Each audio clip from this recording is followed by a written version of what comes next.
కర్మ నిన్ను ఎప్పటికీ వదలదు. 2023 ఓడిఐ వరల్డ్ కప్ ఫైనల్స్లో ఇండియాతో గెలిచిన తర్వాత కప్పుతో మార్చి చేసిన బిహేవియర్ అప్పుడే ఆస్ట్రేలియా డౌన్ఫాల్ అనేది స్టార్ట్ అయింది. నిన్న జరిగిన క్రూషల్ ఇంపార్టెంట్ మ్యాచ్లో ఆస్ట్రేలియా చిత్తుగా నిశంక చెవులు మూసి సైలెంట్ చేశాడు ఆస్ట్రేలియా టీంని. ఓవరాల్గా ఆస్ట్రేలియా డౌన్ఫాల్ 2023 ఫైనల్స్లో ఇండియాతో గెలిచిన తర్వాత T20 వరల్డ్ కప్ 2024 సెమీఫైనల్స్లో ఓడిపోయారు. 2025 ఛాంపియన్ ట్రోఫీ సెమీఫైనల్స్లో ఓడిపోయారు.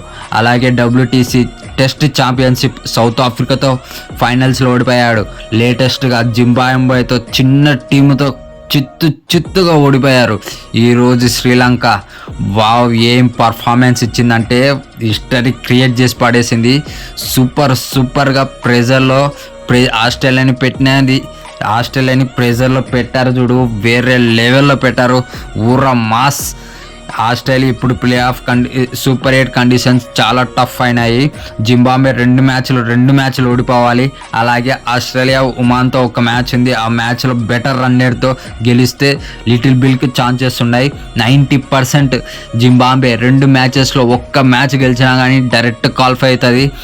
ఆస్ట్రేలియా ఇంకా అన్నీ మూసుకొని బ్యాగులు సర్దుకొని ఇంటికి పోవడమే. ఇంకా be ready Australia, your downfall is year.